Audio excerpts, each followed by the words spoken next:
Good morning and welcome. My name is Kellyanne Denton and I'm the Director of Creative Learning at imagineerMe.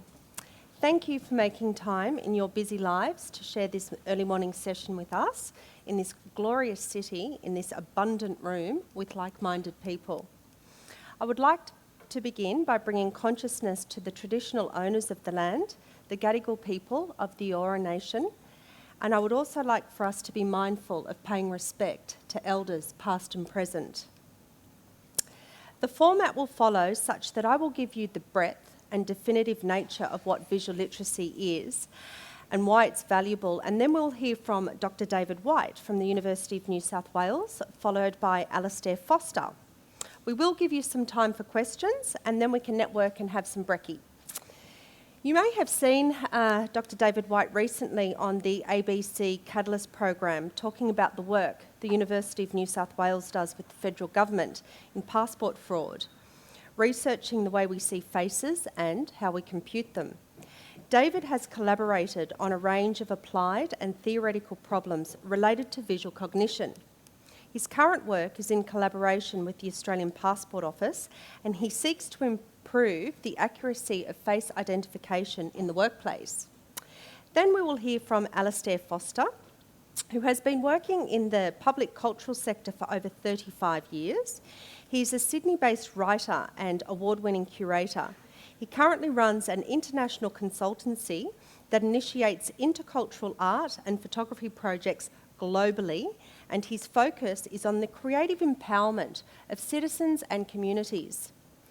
So we should give you a very comprehensive idea and platform to develop new thinking in the organisations you are responsible for culturing, and hopefully this information will be valuable to you personally as well. So, I know who is in the room because for the most part I've spoken with you. Collectively, you are an elected group of people who are responsible for the learning and development of hundreds of thousands of people, and you are in a very disruptive environment, one that changes rapidly, and you are responsible for putting people in a position that they too can navigate a way through and change rapidly to respond to the direction of your leaders. Some of you are responsible for the same number of people that make up the population of Lismore or Bathurst. I heard some little laughs there because it's actually true. The importance of your role is paramount to the productivity of the companies that you work for, but also the well-being of the people that work for you. 80% of our life is spent at work. We have to be happy about that, and someone has to take charge of making it so, and that's usually you in this room. We are very fortunate to have so much new information available to us, MRIs, EEGs and neuroscientists who can prove to us just how the mind works. The science behind brain plasticity is irrefutable, and that too is disrupting the way we teach others. Visual literacy has recently been included in the national curriculum for school children, but adults, the ones that work for you, have not had the training they need to connect their visual pictures with their verbal pictures.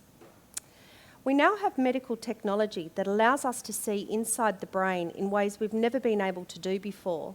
We really are at a frontier where new knowledge is coming out about how we're wired, how we learn, and how we turn that learning into behavioural change. I have good news for you. If what you want is new thinking, innovation, expanded cognitive ability, better problem solving and enhanced communication skills, then follow me on this journey and I will show you a new solution to an old problem.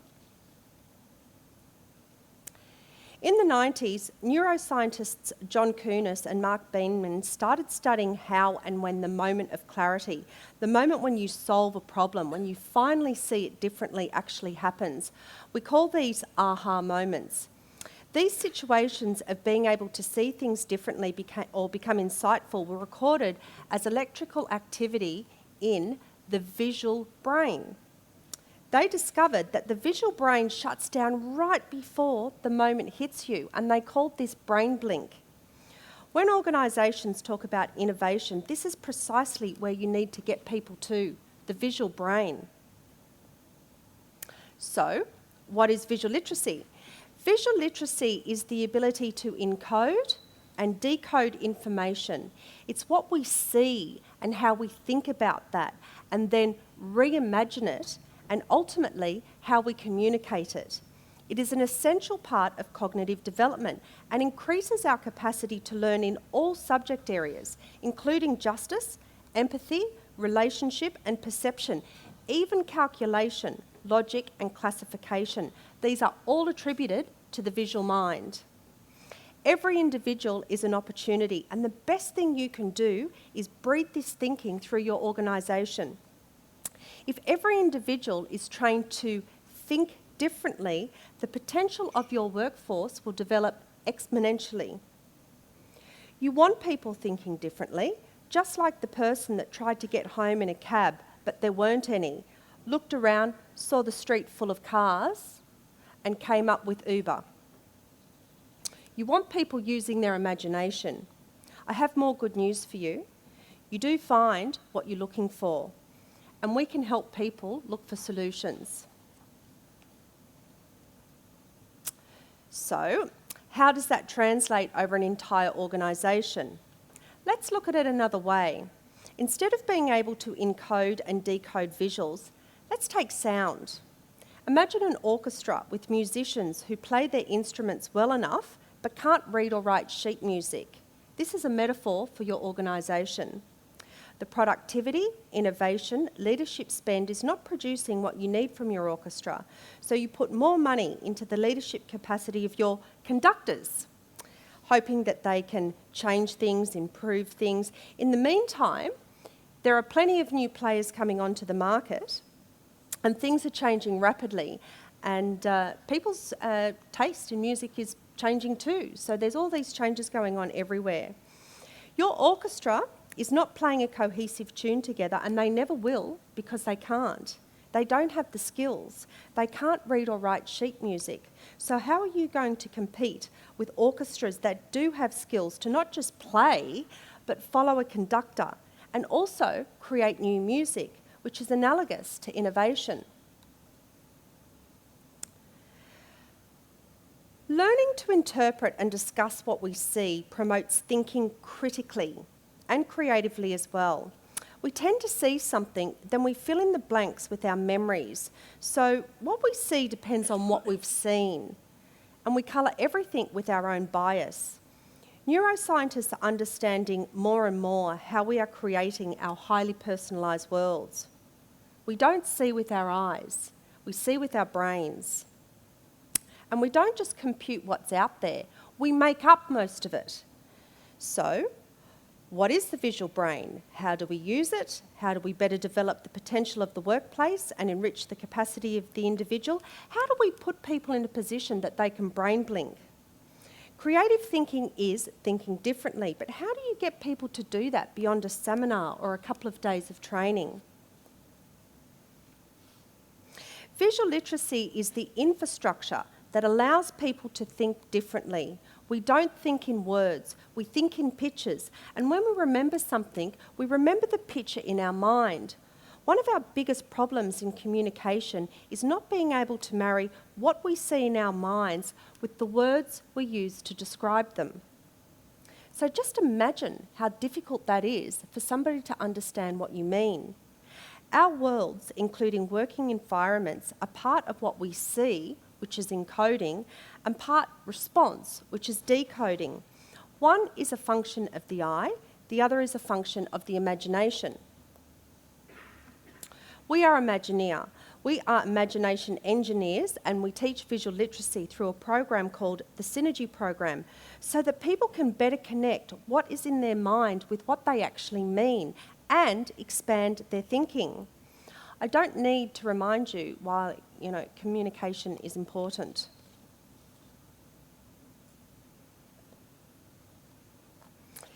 Employee absenteeism, disengagement and high turnover is mostly attributed to poor communication.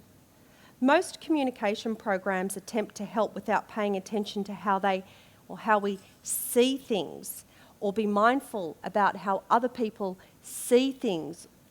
and it's costing the Australian economy over $33 billion a year.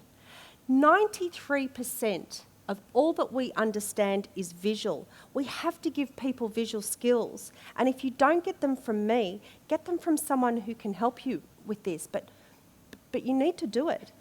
Do you know how many people are dissatisfied with their jobs? You can reference the following stats that I'm about to go through in the brochures that are there on your seats.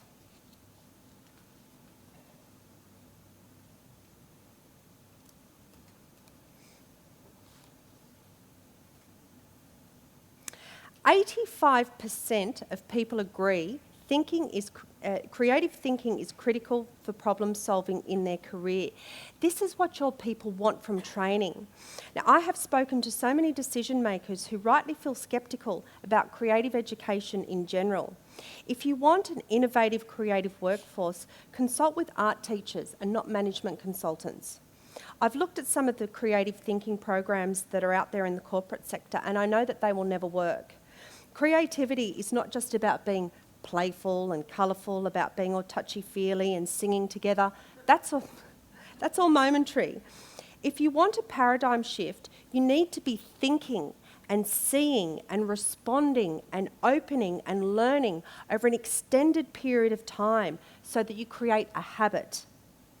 If you want creative innovation, ask a person with tertiary qualifications in teaching creativity. Preferably one that understands science and also has a capitalistic mind, because let's face it, you need to be profitable and you need your creativity spend to be profitable for you.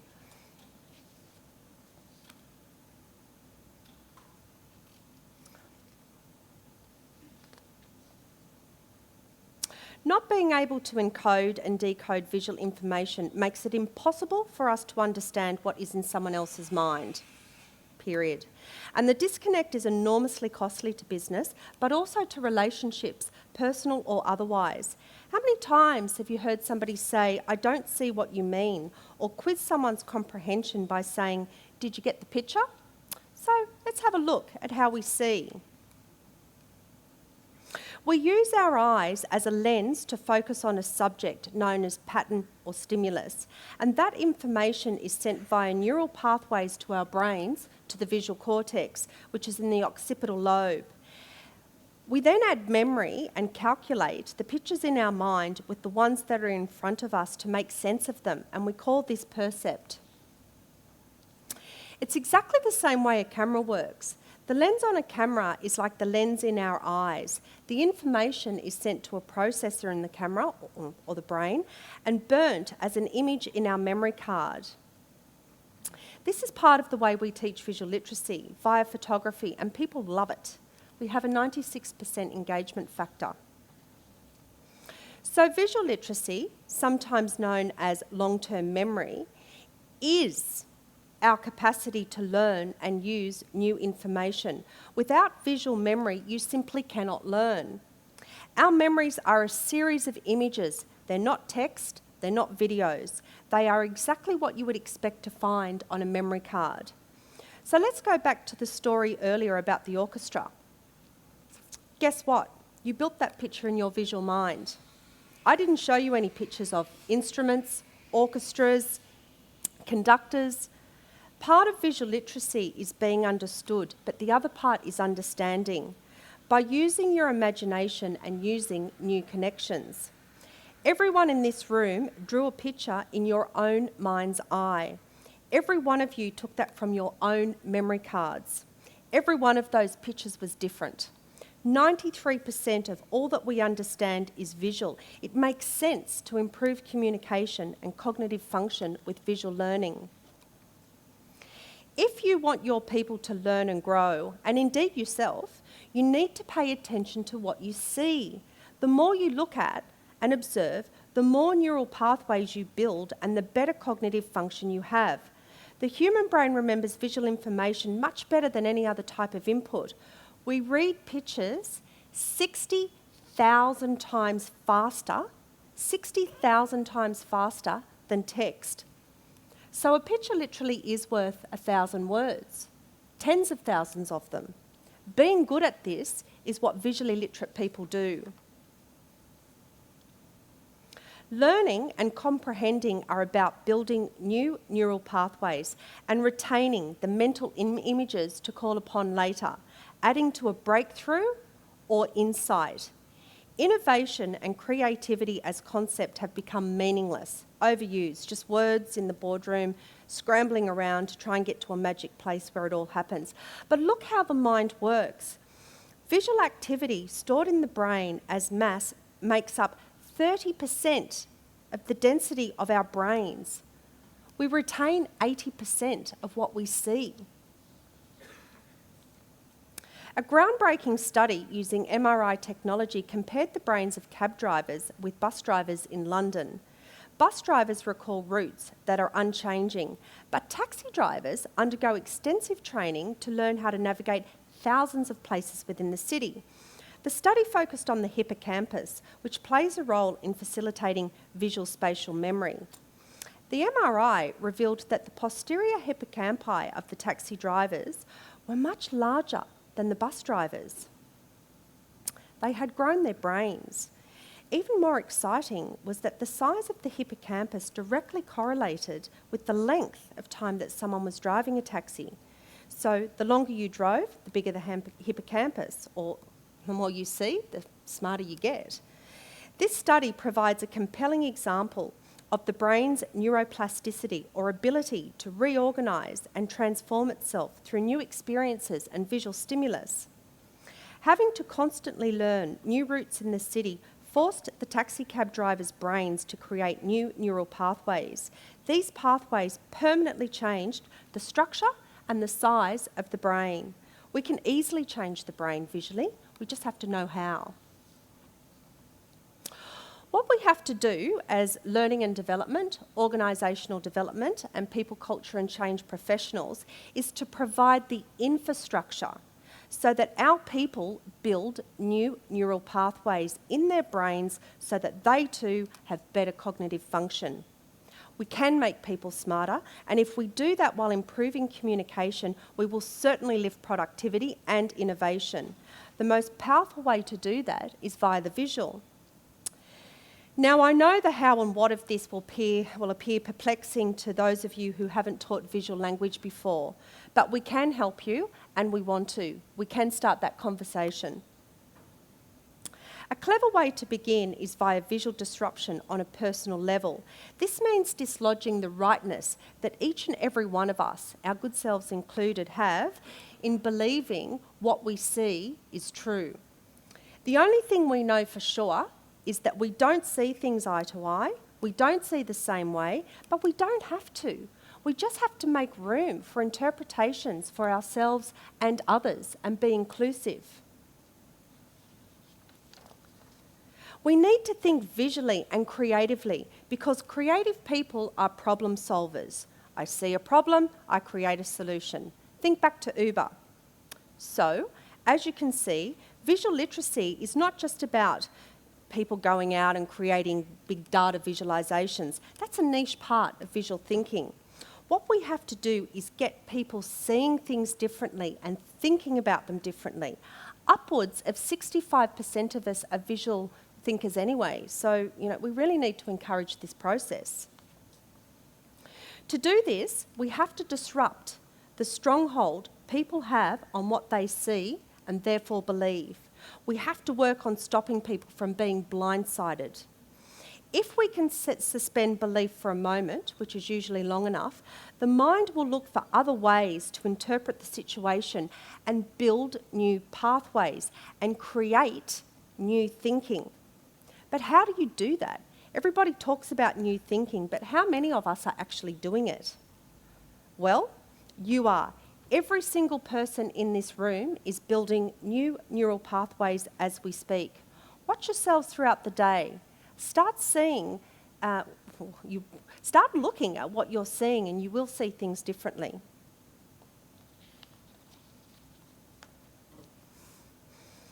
This is the place we need to take people because it encourages them to think and to use and reuse the parts of their brain that build new neural pathways and facilitate critical thinking. I'm more likely to believe it when I see it, but let me think about it first. This is also called new thinking. New thinking leads to innovation, and that is creative. We are teachers in creative education. I have a postgraduate degree in visual art and communication. I've been practicing for over 23 years. I have written more curricula than I can pin down over 3 universities and dozens of organisations.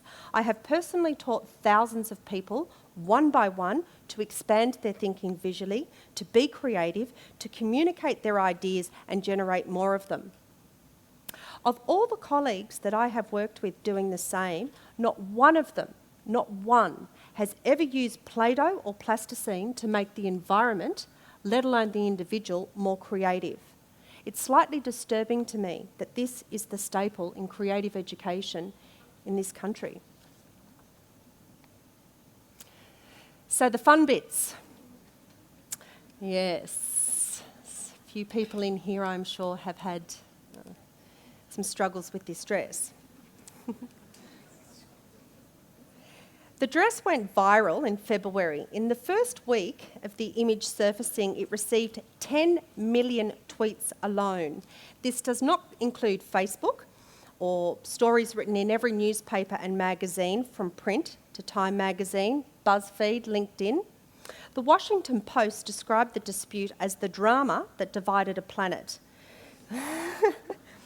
Some circles suggested that the dress would prompt an existential crisis over the nature of sight and reality, or that the debate would harm interpersonal relationships. I know it put a bit of stress on some of mine. So what was it about this dress that got us all worked up and enraged, engaged, and motivated to respond? There are 6 credible theories as to why we see this dress differently, but I just want to get a show of hands of who sees this dress as white and gold? Oh, that's, I don't know, what do you reckon? Half? Take a look around and just see how many of you there are. 60? Okay, who are the black and blues? Wow. 65-35?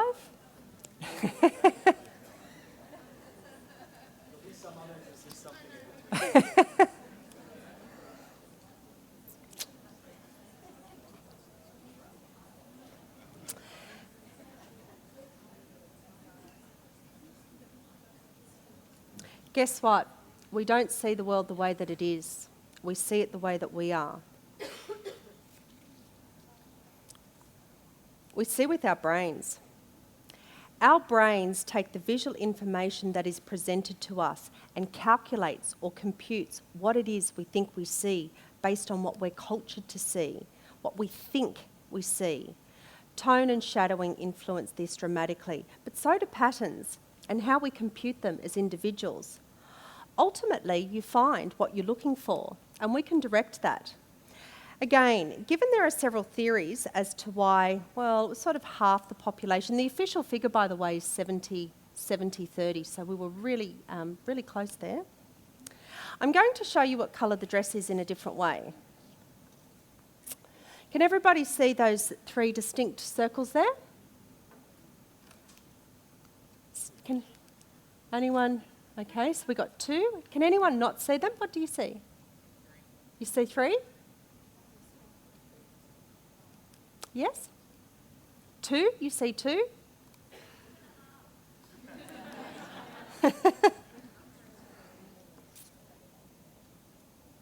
They're all the same. What you're seeing as being 3 distinct things is actually the background. Your brain is recomputing the background and the foreground and discerning what it is that you think you see. And we do this all day.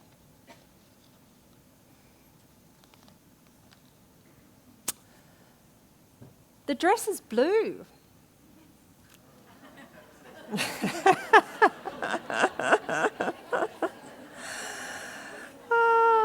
You can see it's blue if you disrupt all other visual input. So if you hold your hand up to your eye, close the other one, and shut down all other form of information and just look at the dress, you will see it differently, and it's exactly the same image I showed you before.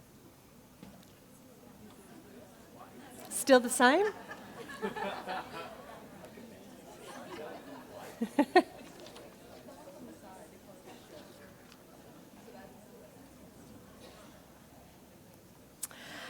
Another important aspect, it does, this dress really gets people going. It's just terrific. The reason it does is because we're learning for the first time that we see things differently.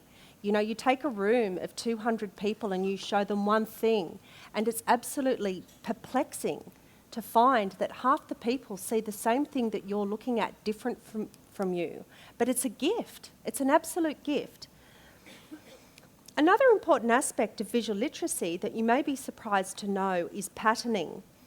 We cannot escape the fact that looking for and processing patterns are key to learning and part of the visual process. It makes visual literacy particularly important for people working with finance, numbers, and even justice. We build connections with patterns visually because that's how we receive them. And when we do receive them, we recompute them. If you think this is not relevant to your industry, let me plant this seed. Visual literacy stretches the brain and expands thinking. Finding patterns and building new neural pathways that we can call upon later actually changes the brain. Ultimately, we grow the possibility of what is. And this is what you want your people to do. Think differently, not selectively. Of all the mental abilities, this type of intelligence is said to have the highest correlation with the general intelligence factor, or IQ. This is primarily because pattern recognition is the ability to see order in chaos, the primary condition for life. Juxtaposing is another way we compute, and another way we use patterning in cognition. The way something behaves in relation to another constructs meaning of the visual stimulus. Association makes predicting how people will learn and interpret visual stimulus very easy. Advertisers know this and as a formula, and so should you. Because patterns can be found in ideas, words, symbols, and images, and pattern recognition is the key determinant of your potential for logical, verbal, numerical, and visual spatial capabilities. It is essential for reasoning because your capacity to think logically is based on the perception of the logic around you. So logically, you will look at this image two ways depending on how you choose to think about it. The stimulus, or the pattern, because that's all it is, it's just a two-dimensional shape in the middle of this image here, will be a B when it suits you, and it will be a 13 when it suits you. You choose. We do that all day. American Express know this. They use it to catch defrauders. This was at the bottom of an email sent to me last week. Pictures and patterns, it works. So they may not even know they're doing it, but I presume they've paid some neuroscientists somewhere billions of dollars to tell them that watching patterns is how we help stop fraud in its tracks. But watching patterns is how we build our comprehension and understanding of life. Watching. Every time we learn to see things differently, we open. We get more creative. We build new neural pathways in our mind and marry concepts and ideas with metaphors. And when we learn to decode them, we not only strengthen them, but we gain confidence and have more ideas. Visual literacy stimulates the mind. We can easily get hooked in, we get engaged, it gets you thinking, and surely that's what you want your people to do, not turn up day after day following the same old route like those London bus drivers whose brains had ceased to grow. There are two interpretations here. Like the dress, some people will see this image as a beach scene and others will see it as a portrait. Who sees a beach scene? Who sees a portrait? Yeah, face recognition is something we're really good at. Again, some people see in this image swans and some see elephants. Who sees the swans? See both? Great, that's it. You've just done it. You've just done it. Being aware and learning that people see things differently stops the need to correct them. If you go through your working environments very well aware that the person that you're speaking with may rightly see something slightly different to you, you will accommodate for that. Visual imagery stimulates our minds. It makes us see multiple ways at looking at a message. It makes us think twice. Would you believe that there is no white square in this image? Who sees the right square? Yep. If I reverse the shape, you'll see that it wasn't there in the first place. You just put it there in your mind. Now we have disrupted the rightness and bias, we can then go on and encode new visual messages, which will stretch the brain and the capacity to think critically and culture our teams with the messages we need them to have so that we can share the same vision. We are essentially learning to play the music that your leaders have chosen with sheet music that is directed by your conductors and understood by your orchestra. We are all contributing to the same vision. I don't want to focus on the program that we've developed to teach visual literacy today because I want to focus on what visual literacy is and why you need it. But I will say that we use a technique called SIMR, subconscious image reinforcement, and that can be elaborated on at a later stage post-Vivid. But be sure and know the Synergy program is actually also about focus. And by the way, focus is really simple. Energy flows where intention goes. If you want your people to fully embrace your values and directives, get them to focus on them. Let's say, for example, you had just gone through a merger or a restructure or big retrenchments or sudden growth and you needed to change direction or even products because of market changes. How do you get your people to come along with you, join in, and know that they not only understood but embodied the concepts?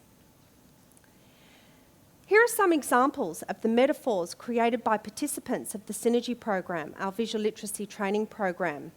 The concept was together, merge, unite. They got it. They seriously went out to seek these analogous representations of what they meant. Brought the narratives back to the group as ideas. The group interpreted each other's concepts, built new neural pathways, and the values and directives became a discussion that was embraced, understood and decoded. This was shot on an iPhone. It's important to remember when we look at these that these are not photographers. These are adults who don't play with plasticine but do other things with their creative minds. Together, merge, unite. People see things in different ways. We know that. This is the same concept interpreted by a different individual. The new learning skills of narrative and storytelling become a habit and the vision is clear. People bought in and become engaged because the process is pleasurable to them. Personal, social, learning, building new pathways and feeling good about ourselves, about being creative, about contributing to the vision in a way that's easy for us. What this does is it reduces the rhetoric down to a single idea. Simplification of ideas is so powerful. The next three images are based on the concept of large and small.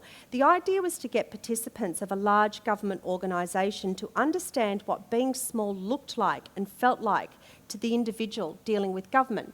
So government's huge, you know, and you're just one little person on the end of the phone or in the line. I'm getting a nod over there. You've felt that as well. So they really wanted people to know what that felt like. So they went out and built what that felt like. I think this is extraordinary. Oh, you can't see it. In the back, the visuals are not so strong here, but in the back there's the Australian flags and this tiny little frame in the foreground.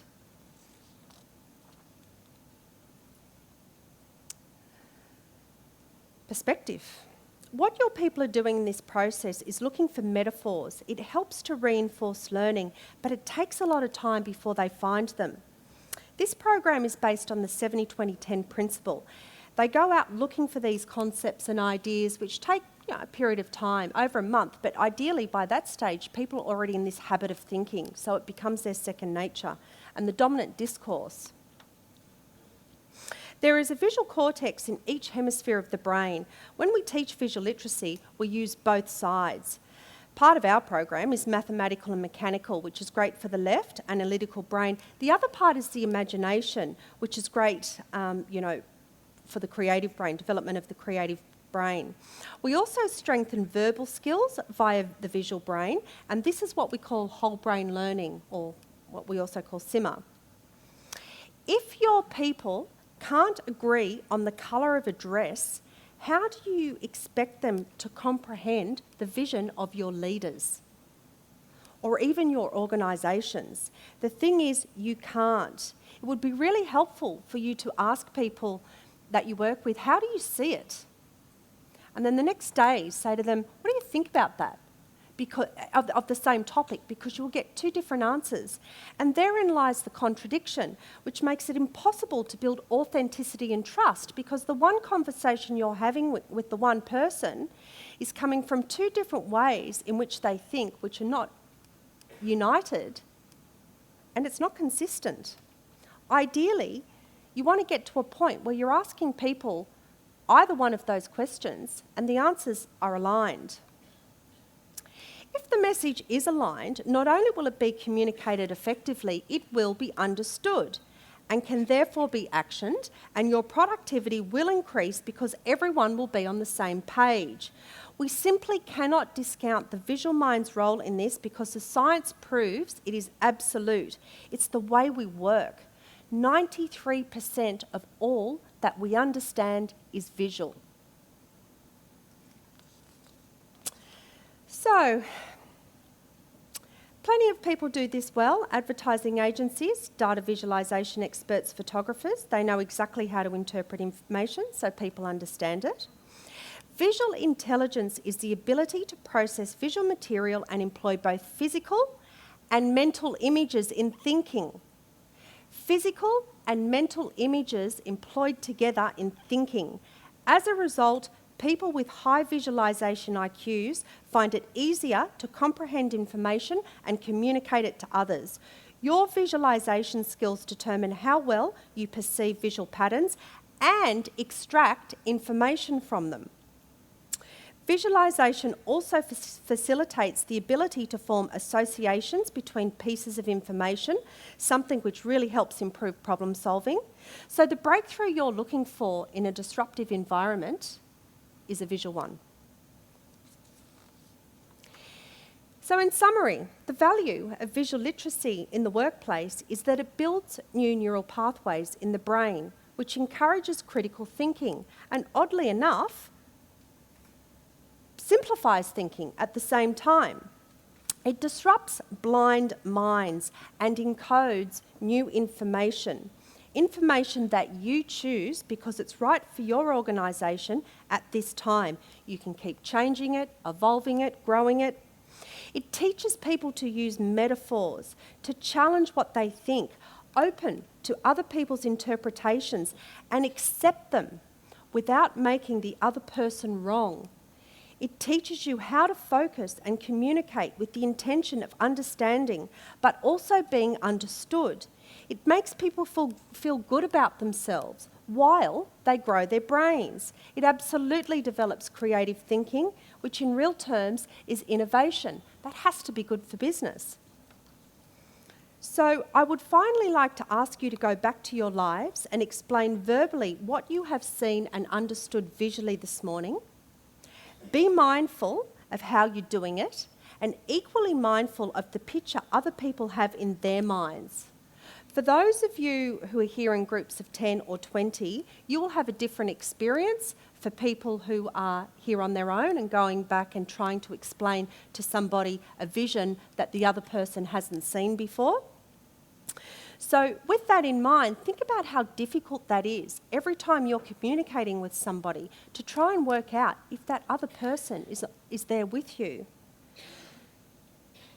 This will help you to understand not only what the value of visual literacy is in the workplace, but it will ask another question. Can your organisation afford to devalue visual literacy in the workplace? And if so, what is the cost of that? Thank you.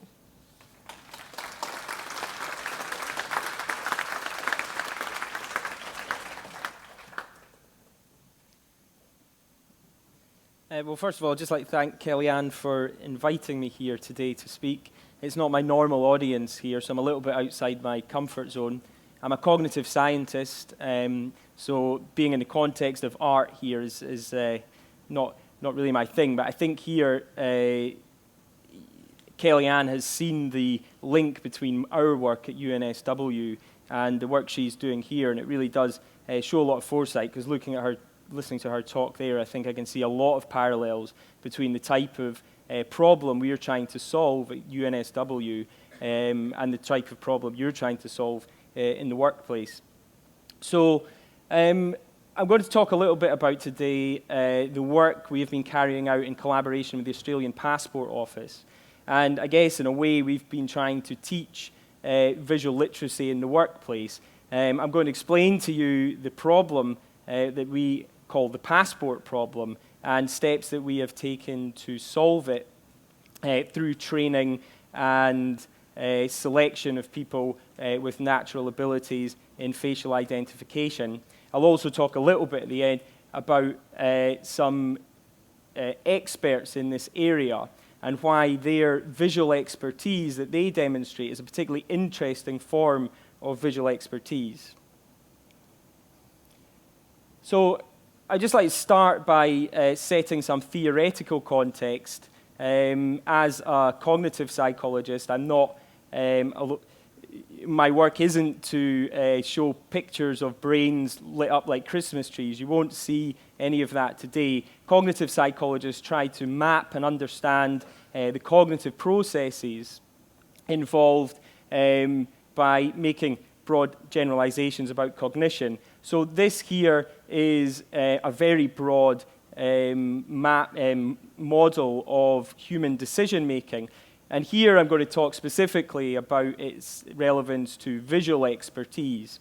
So the two systems that have been proposed, and this has been popularized quite recently by Daniel Kahneman, are labeled here as System 1 and System 2. Now, the System 1 is the system that we most rely on in our daily lives to see us through the day. It allows us to ride bikes. It's thought of as the sort of gold standard in expertise. These are processes that we have evolved to process automatically without control and without any conscious thought. System 2 are the type of processes that don't rely on this pattern matching ability, but instead are effortful, slow and self-aware, the type of feeling that you have when first learning to ride a bike. It's one you have to think about every single aspect of that process, that you feel the handlebars and the pedals and the entire balance. Quite quickly that becomes an automatic process. And the automatic System 1 processes dominate our visual system. And so it's often, and this is recently Daniel Kahneman's popularization of this distinction, he called it Thinking Fast and Thinking Slow was the title of his recent book. So the benefit of this automatic processing, and it's very quick, it enables to recognize objects in our visual world as things that might kill us, things that might love us, etc. And also System 1 is blamed with a lot of errors that we make in our daily lives because it is automatic and it sort of relinquishes control. Although in psychology we talk about this as expertise, as a trajectory moving, as I say, when riding a bike from something that's very controlled and thoughtful and clumsy in a way towards something that's fast and efficient.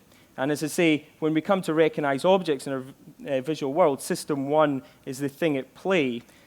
So we tend to think of expertise as this type of trajectory.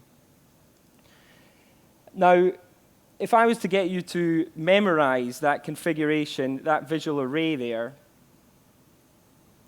and then ask you to reconstruct it on this chessboard, I'm betting that you would have a very difficult job in doing that. Now, well, that's true unless you're a chess expert. Okay, so this study is a classic in cognitive psychology. They asked grandmasters to memorize the types of visual array I just showed you and had them reconstruct the patterns on the chessboard. Now, what you find is that the experts are extremely good at doing this. They make almost no errors. You can see when the positions were configured in normal chess playing positions. So really, there's the strength of visual expertise. They are able to recognize these configurations on a chessboard. And yet, when those positions are presented in a random order, such as they don't reflect a real position in a chess game, the experts are no better than the novices. And so this visual expertise has its limits. It's a pattern recognition process. So here is a recent study from the psychological literature, and they set the task here is to find nodules of tissue in the lungs that may reflect cancerous tumors. And so they set this task to X-ray radiographers and also to novices. Now, what the experts were very good at doing is detecting, as you'll be glad to know, these nodules of tissue. What they were very poor at recognizing is that in the final image in the test, they had inserted a very large gorilla, which is about 10 times the size of the nodule. And so actually, in this task, the novices were better at finding that gorilla. And it's a phenomenon called inattention blindness. So we're kind of blinded, as Kellyanne was saying earlier, by our expertise and our familiarity with the task, and sometimes miss glaring things in our visual array. Now, I study face recognition, and this is the gold standard of System 1, if you like. This is something that through our experiences in our lives and evolution, we have evolved to do remarkably accurately. So if I were to ask you to identify these two people here, I'm betting that almost all of you will recognize that on the left-hand side, is George Bush, and on the right is John Travolta. And it's incredibly, and look, there's only 10 pixels between the eyes in these images, and yet I'll guess a large proportion of you would have recognized those images and discriminated the one on the right from someone similar, say Elvis Presley. Now, the problem is that this System 1 expertise, and this is what we call the passport problem, this System 1 expertise does not transfer to this type of decision here. And the key difference is these are unfamiliar people. Now, if I was to ask you, if you can raise your hands if you think this is the same person, please. And raise your hands if you think it's two different people. So about half of you in the room will be surprised to know that this is two images of the same person. And these images aren't taken, we've not made any deliberate changes to these images to make this task difficult. This is a difficult task because you're not familiar with that face. It's just a trivial task to decide if these two images are the same person or not. And these are sampled in exactly the same way. The lighting conditions aren't standardized. There's expression differences between these two images.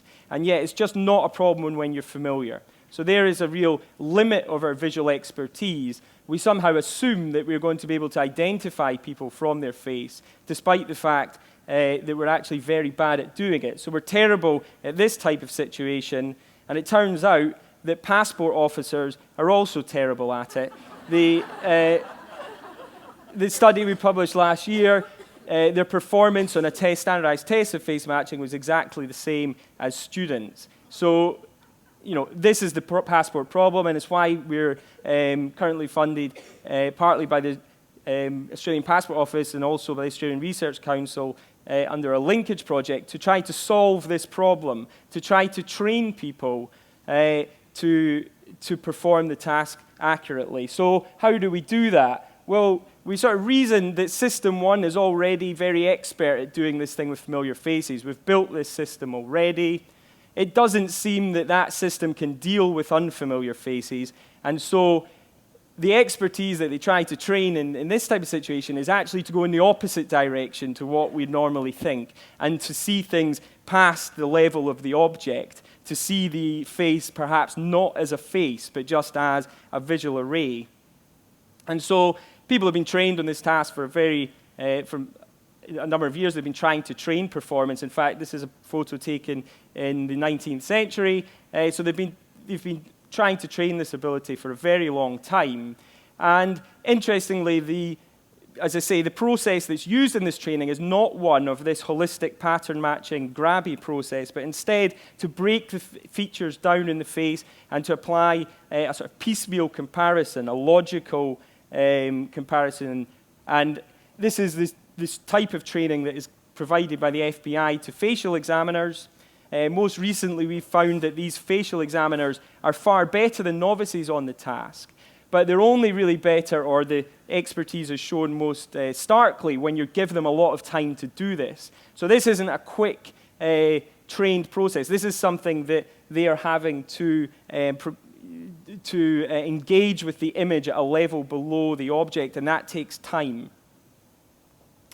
So you might have noticed that, well, for those people that thought these were two different people, probably what you didn't notice is the facial marks on these images are very similar. And it's at this level of detail we think that the forensic examiners are looking when they're making these decisions. They're starting to see features in the face that we are blind to because of our expertise with faces.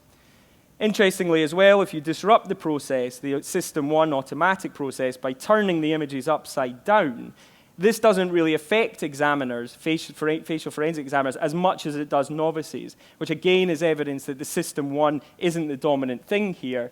In fact, by turning faces upside down, this is something they practice in their daily work, and it's a trick that they've borrowed from artistry. So in drawing, this is a text in the 1970s that for people of that generation was thought of as drawing 101. And one of the tricks they tell you to practice is turn the images upside down, and you start to see that as a collection of lines, not as a figure. And that is the type of process that we are trying to tap into. I'm just going to very finally end on a note, because I'm here in the MCA. Some of you may have been to an exhibition here. It was the last major exhibition that was shown at the MCA, and this was the work of Chuck Close, who is an artist, a photorealist artist in the US, who reconstructs photographs on his canvas in minute detail. You can see here the pores in the skin, such as the level of detail in these images. And he uses this grid system often to show these faces. He applies a very scientific, methodical process. And here you can see the little elements in this image are almost like little abstract paintings in themselves, and yet they come to make this whole picture. So he's seeing faces in a different way at a level beneath the object. But the very interesting thing about Chuck Close is that he is unable to recognize the faces of his friends and family. So he can make these very large, beautiful images and reconstruct these images of faces, but has a condition known as prosopagnosia, which is an inability to recognize faces. So his System 1 is broken, and yet he is able to make these beautiful things. So we hypothesize that something similar is going on in forensic image comparison, and that by tapping into that more effortful process that we can improve performance in this task. And so thank you very much for listening.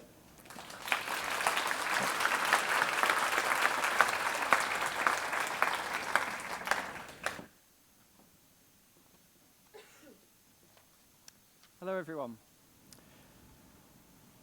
On the 25th of May, 1961, just months into his presidency, John F. Kennedy stood up in front of Congress and more or less committed the Americans to have a man on the moon before the end of the decade, and indeed safely return him home.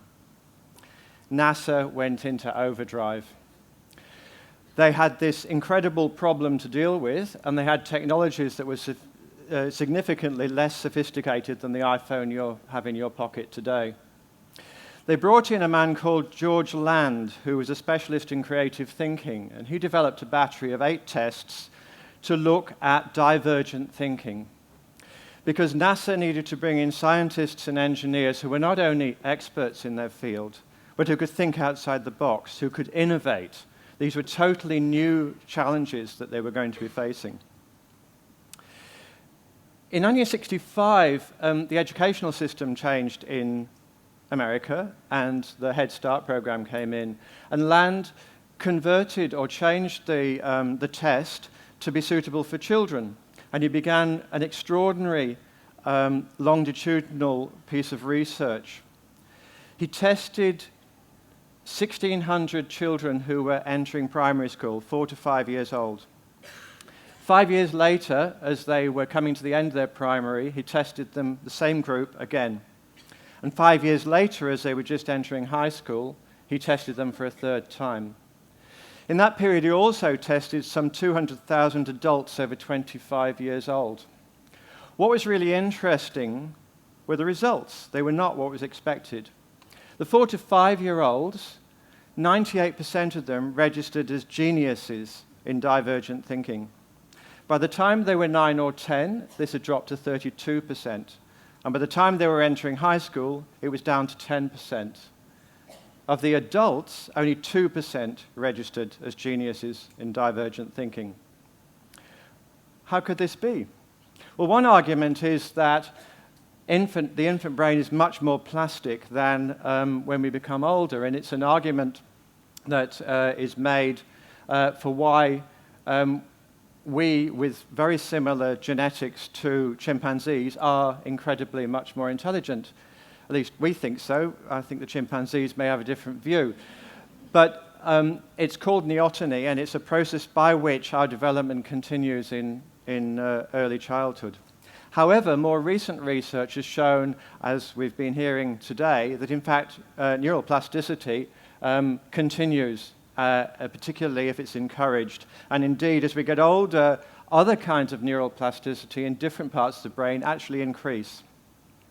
So if that isn't the argument, if that isn't the reason, what could it be? And a very strong argument is that, in fact, it's a problem of education. That what we do in education is we focus upon convergent thinking. Now, that's very important. It's about optimization. It's about getting down and concentrating on a particular set of things that need to be done. But if you do that without, first of all, having divergent thinking, then actually you don't even begin to look at all the possibilities of the way of solving a problem. You simply go down to optimizing the solution that's already been selected. So in fact, in many ways, because there's an emphasis upon reading, writing, and arithmetic, and governments of both complexions, when panicked into thinking they better do something about education, default to the idea that we need to be teaching reading, writing, and arithmetic, not that we might be encouraging the natural abilities in divergent thinking to remain into adulthood.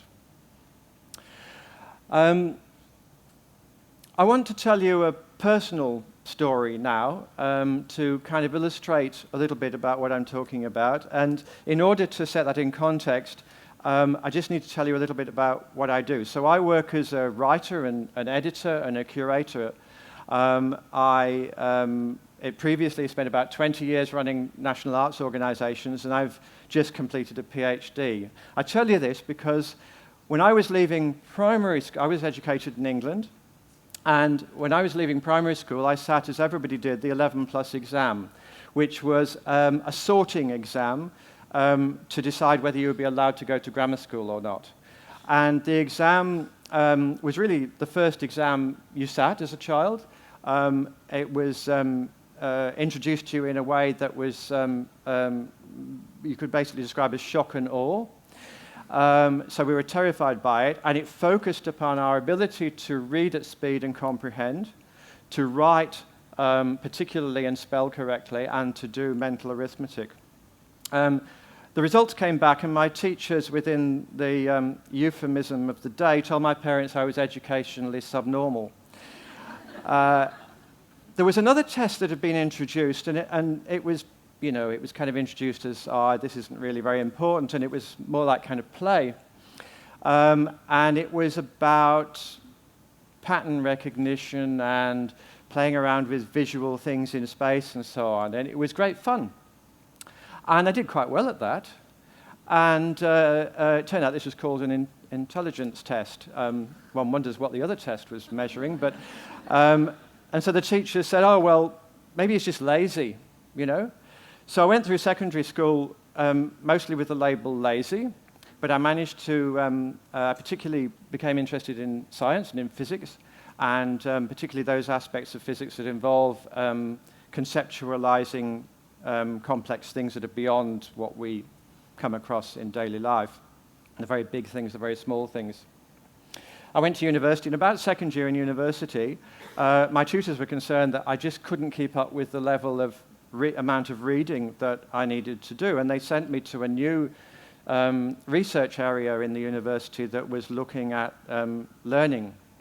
And I did a number of sessions with a lady there who did various tests and asked me about family history and declared that I was, in fact, not lazy but dyslexic, and sent me away. That was it. I wasn't lazy, I was disabled, but that was a better excuse. So 10 years after that, my son was born, and fairly early on in his life, he was diagnosed as dyslexic. By this time, it had become a middle-class epidemic, dyslexia.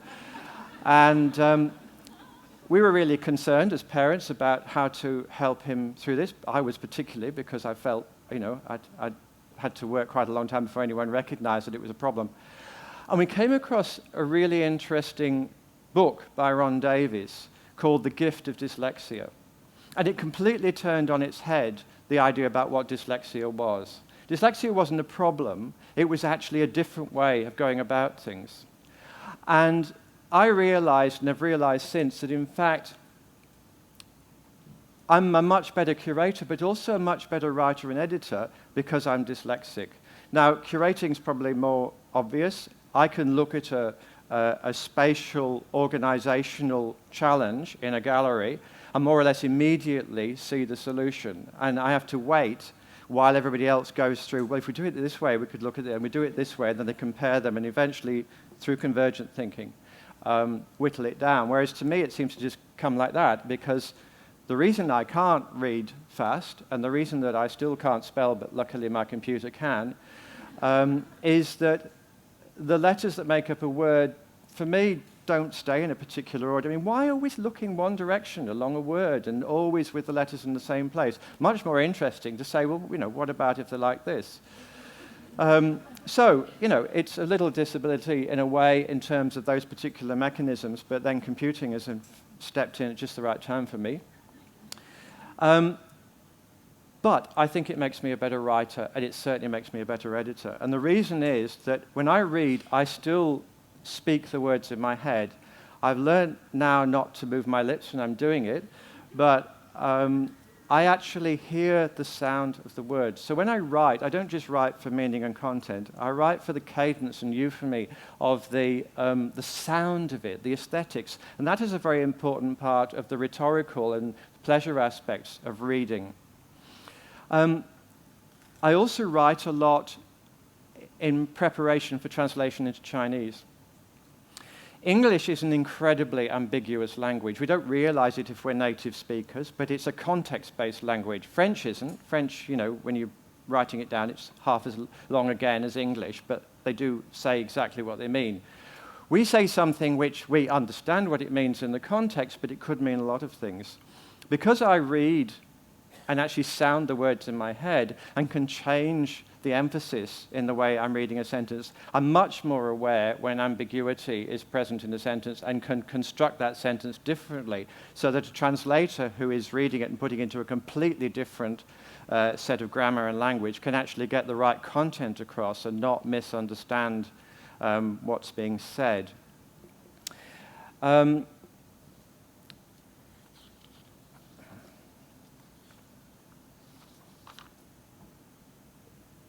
Howard Gardner described us as having multiple intelligences, not just the intelligences of literacy and computation, but intelligences particularly visual, which is what we're talking about today, emotional intelligence, interpersonal, our social abilities, introspective, our ability to go within ourselves and think. And later on, he even introduced what he called natural intelligence, a nurturing relationship with the environment, and existential intelligence, an ability to look at the really big questions of cosmology and the nature of being. What he emphasized was that these don't describe different kinds of people. We all have these intelligences in some level and mixture, and we're all unique. What's really important is that we don't over-focus on one kind of intelligence because somehow it seems to be, the academic thing or the smart thing, but actually we take a holistic view of ourselves. We live in a world of incredible change at the moment, and that offers great opportunities. It also offers incredible challenges, and I think some really serious threats. If we as a community and we in our organizations are going to address that with the full panoply of our intelligence, then organizationally, we have to engage all of our intelligences. But even more than that, we have to do it within ourselves. Thank you.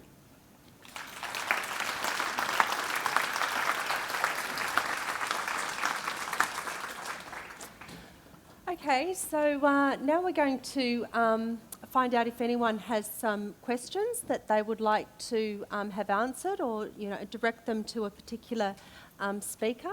So we have two microphones. Our Imagineers Tom and Tutor is here. So does anyone have any questions? Or may I ask, who has the first question? Hi, Kellyanne. Over here. Oh, yes. I'm very interested in the idea of how we work with these ideas of stimulating people's visual literacy when we work with a wide range of people with a wide range of abilities, natural and compromised in various ways. How do we then draw out some of the ideas that you're talking about if we're working with people who've got perceptual challenges or physical disabilities? Well, one thing that we can do, if we assume that the people that you work with can see, is ask them what they see. When we were talking about the orchestra before, you were building that picture in your mind. What's really helpful is to mirror back to people. So generally, good visual language teachers will listen to somebody's story, and their story won't really come out, properly at first. But we're trying to pull that sort of story out and staying with them and helping them to see. And then when they can do that, they start to get courage and they start to feel good about themselves. The thing is with creative education, and pretty much education in general, you've really got to make people feel safe. If people feel safe, they will move on from that platform. So it doesn't really matter if you're teaching people with disabilities. In fact, you can have people with disabilities in the same group as people without disabilities. It doesn't make any difference because it's about how you communicate and how you see. And nobody's really right or wrong. We're just training people to be aware that we do see things differently, and they get it. They get it pretty quickly, and they filter that through other areas of their life. As soon as that becomes a practice, we don't teach any courses under 4 weeks. So it's 3 hours a week for 4 weeks. We break it down because they go through a process of forming this habit and they enjoy it. So disability is fine. Really what you want to be able to do is to give people confidence and help them and just get them up and running. They'll start to jog and then they start to run and then they will go. You will be irrelevant. They're off. Yeah. Does that answer your question? Yeah. Yes. I'm just interested in where this fits with the whole idea of neurolinguistic programming. And so this is emphasising, I'm not an expert in that area. Sorry, could you say that again? Okay. I'm interested in how you see the fit with this with neuro-linguistic programming, which was I'm not an expert, but how, because this is very much emphasising the visual, and I know at different stages people have been talking about and advertisers have got it down pat, that link with the sound and kinesthetic. So even when you were describing about the running now, you actually sort of did a visual, you actually physically embodied that, and so that was in a way, you were incorporating those elements in your communication. And I suppose here, we're so screen oriented that, it's the visual, it's the visual, it's the visual. But in actual interpersonal, we've got those other elements as well. We're talking, we're using our tone of voice, and I think in education at certain phases too, people, especially with kids, have been talking about how do you deal with those kids that are more kinesthetically oriented. They need to physically embody the learning with the visual. So whether that's taking some action or physical movement of some kind. I wonder where this I think I see what you mean. fits. Yeah, I think I see what you mean. I mean, NLP I've never done a course in, but there are some relationships between the way that they teach, people to do whatever they do. One of them is that when we're talking from our visual brain, we tend to go down because we're reading, and pretty much everyone does that. When you're talking to people and they start telling you a story and they go down, they're immediately retrieving information from their visual mind. In NLP, I think that's called, when you go up, you're in your imagination. So when you're talking to somebody and they're looking up and then they go up there, it hasn't happened yet. They're using their imagination. I think that NLP actually call that lying. So because it's being created, it's not true. So there are some relationships between them. I'm not sure how exact they are.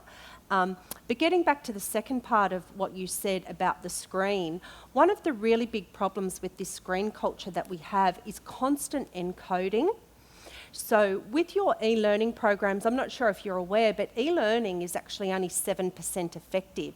It's just done en masse because it's cheap. The C-suite will say, yep, okay, get that in, I'll sign it, because they see the cost of it compared to other forms of training. But it doesn't decode. So getting back to our lady over here with people with disabilities, what the main thing was getting people talking and fluid and connecting with their visual mind and getting the confidence for that. That's what we don't have with screen learning. And the third part of your question was the interpersonal.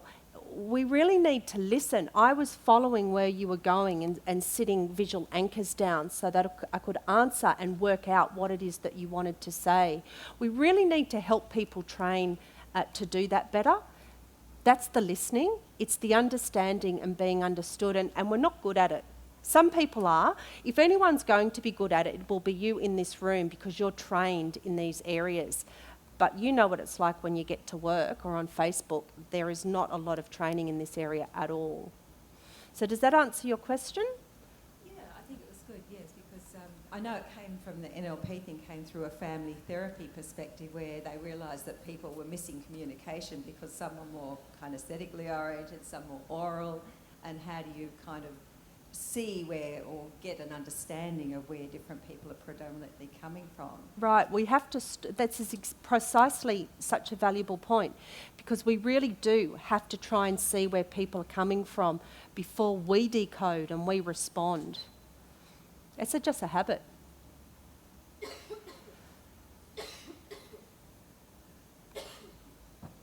Does somebody else have a question? Yes.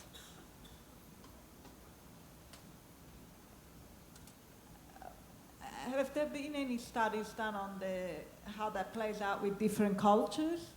Increasingly, our workplace is very diverse in terms of cultures, and a large part of that is Asian cultures. And is there been any study done on the visual literacy stuff and how that plays out in different cultures? Well, I know from in our research, so this sort of system one process of face recognition, of course, Australian Passport Office and immigration have to match a lot of photographs of different ethnicities, people from, and in the face recognition literature there is an effect called the other race effect, which basically is that it's more difficult to recognize people from ethnicities other than your own. And that's thought to be sort of due to two things. One is the sort of visual processing that, so we are just more familiar with people of our own race, and so we've built a very sophisticated model, let's say, in our head for recognizing that schema, that general form of image. And that doesn't apply so well when you try to apply it to people of an ethnicity other than your own, just because your visual diet hasn't been exposed to that. But there is also sort of research showing that there are social aspects to that as well. So I think, you know, if you were to train that tendency away, you'd maybe not want to just focus on the visual, but other aspects of cognition as well. Sorry. I could maybe... strategically, I use curation now as a way of building intercultural conversation. I'm particularly interested in how to build connections across the Pacific. I think that we're going to see over the next 10, 20 years a major shift in global center from the Atlantic to the Pacific. The Atlantic is essentially bordered by cousins. The Pacific is bordered by cultures that are as different from each other as anywhere on the planet. And so I do particularly work bringing visual arts exhibitions between Latin America and Northeast Asia. The intention isn't to build agreement or even really understanding. I think that the cultural frameworks for understanding are so different that that's a really big thing to ask, and perhaps an inappropriate one. What I am interested in is building empathy, to understanding a common humanity while respecting cultural difference, a difference of being able to, a different way of seeing the world, and therefore obviously a different set of conclusions that come from that. And I think, as I said, you know, we live in a time of change. It is a change of opportunity. It's also one of threat. I think the great opportunity of a Pacific-centered world is that we will get away from this idea that we're all moving in a trajectory towards a single destination. There was a book written at the end of the last century, in the 20th century, called The End of History. And the idea was that, you know, events would carry on, but that basically the whole focus of history had been towards an American view of a democratic free market. We now know that that was foolishness, of course. I think that foolishness is something we can escape if we can develop empathy and an ability to work together through mutual respect, while actually empowering ourselves by all the multitude of different views we have of seeing the world and different conclusions we draw. And it'll be a sign of our maturity as human beings and communities and individuals that we can actually accept those differences and work together in the world, rather than fight over who's right and who's wrong.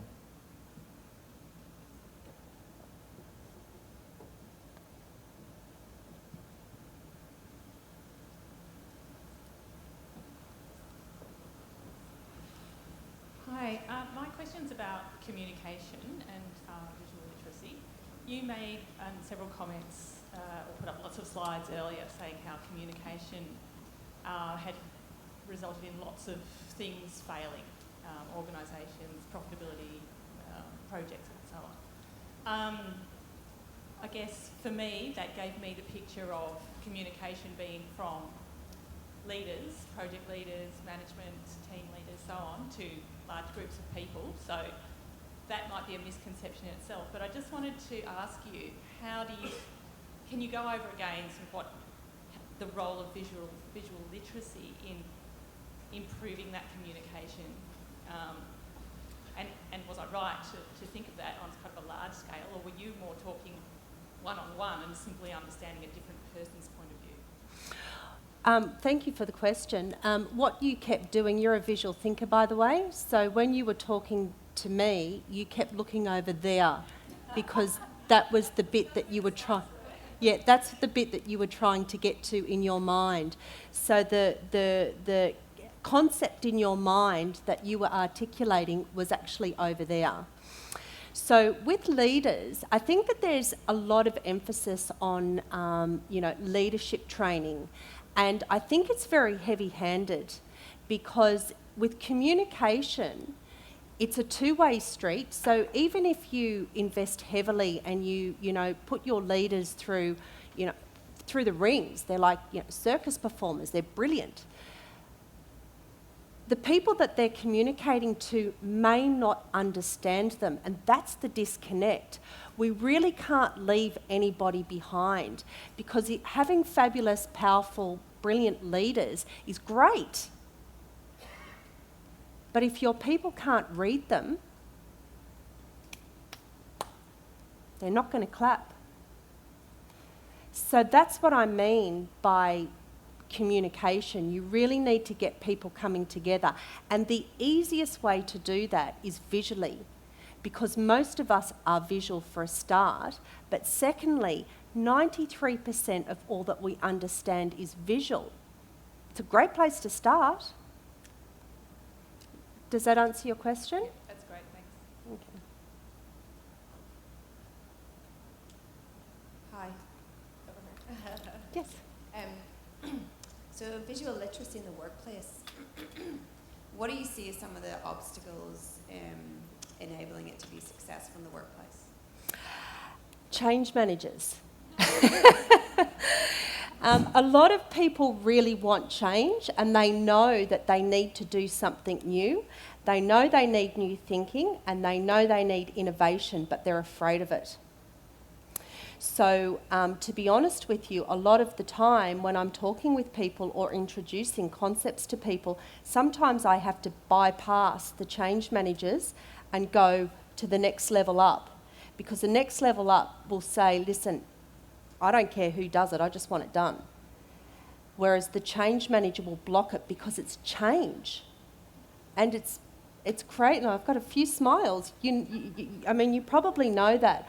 One of the biggest blocks is the fear of doing something new. People are not comfortable with it. And that's why you have to go really slowly and you have to get people safe. And getting back to empathy, as Alistair was saying before, we do really have to empathise and listen and work out where people are. We're not on the same page. We don't start on the same page, but we don't have to. And we actually don't even have to agree. We can do new things. We can do new things as a group, and we can do them at different speeds. We just need to accommodate each other and get out of our own ways.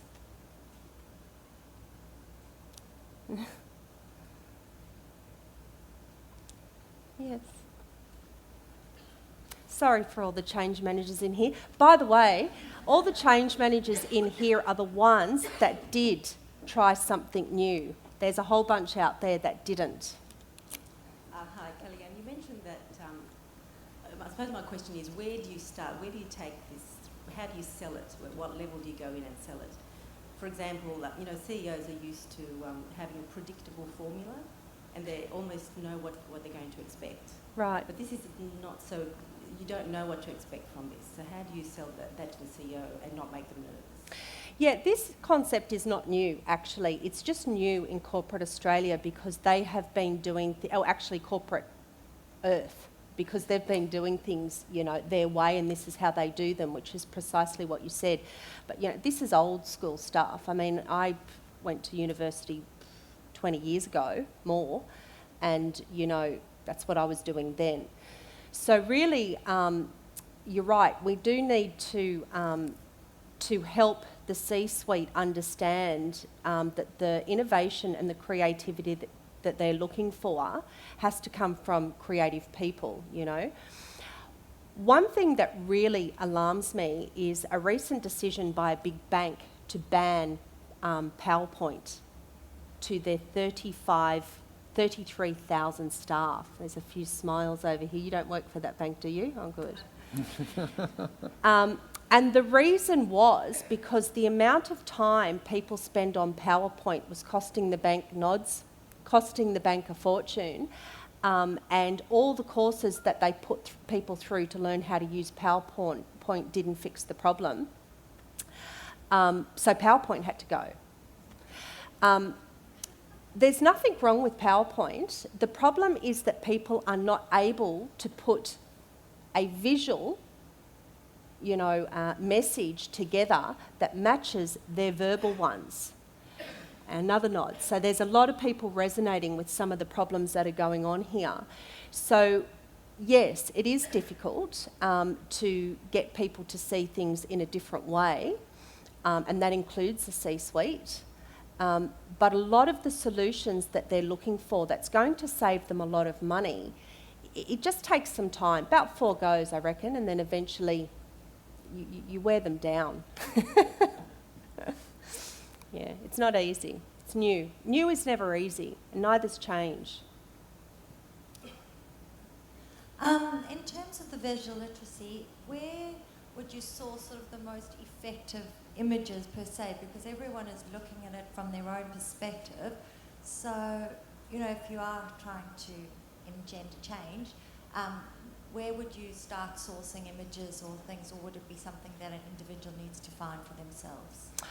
Well, personally, for me, I've been doing this for a very long time, so I know if we have to work with a particular theme, I know which artists and photographers and which storytellers have dealt with that theme, and then I will look at it in 3 or 4 different ways, and then I will present that to people as Storyville. So people just sit down and they don't even know what's going on, but they're just watching this story and they get taken on a ride.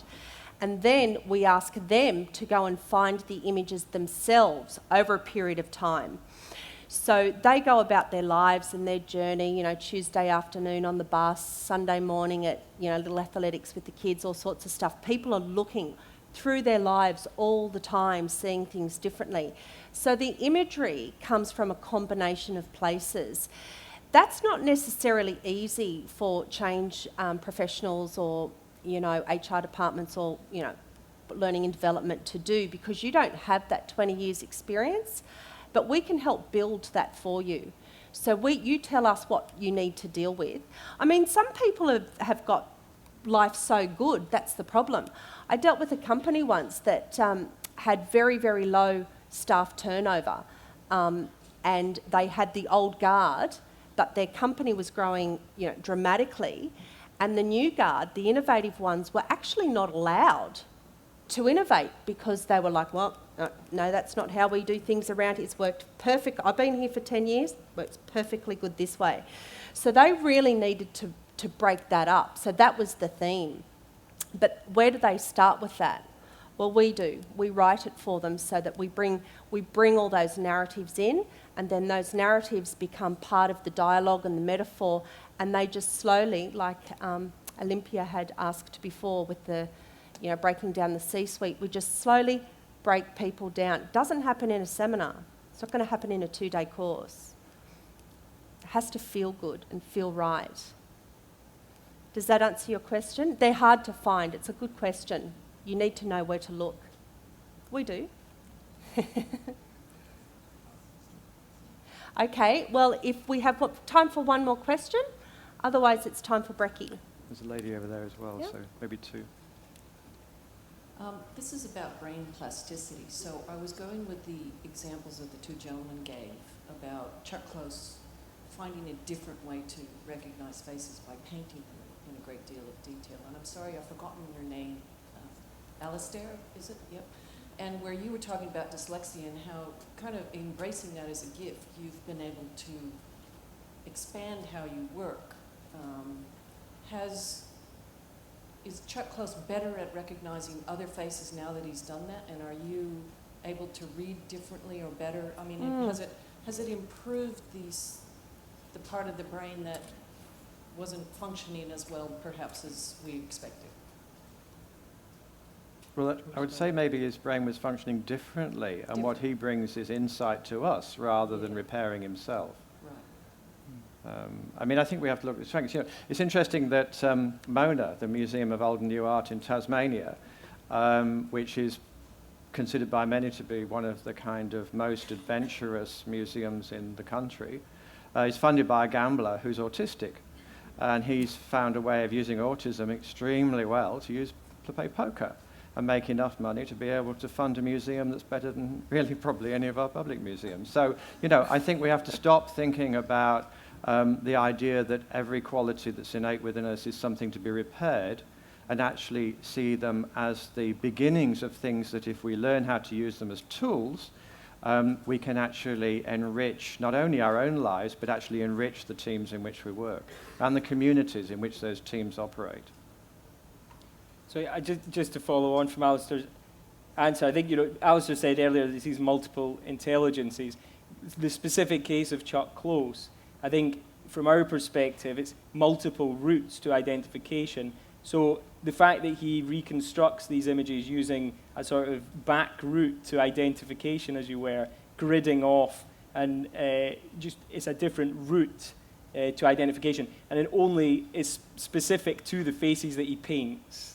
So that was his way, he said in that quote, of implanting that in his mind. But I don't think it helps him necessarily recognize other people's faces in his daily life. So if I can summarize what you're saying is focus on the gifts that you've got. Yeah. Work with where you are. Yeah. Start where you are and be happy with that. Okay, well, we are one team and one community. This is so fantastic that there are so many people who are all really following the same path. So please stay for breakfast and look at this beautiful view. And again, thank you very much for being here.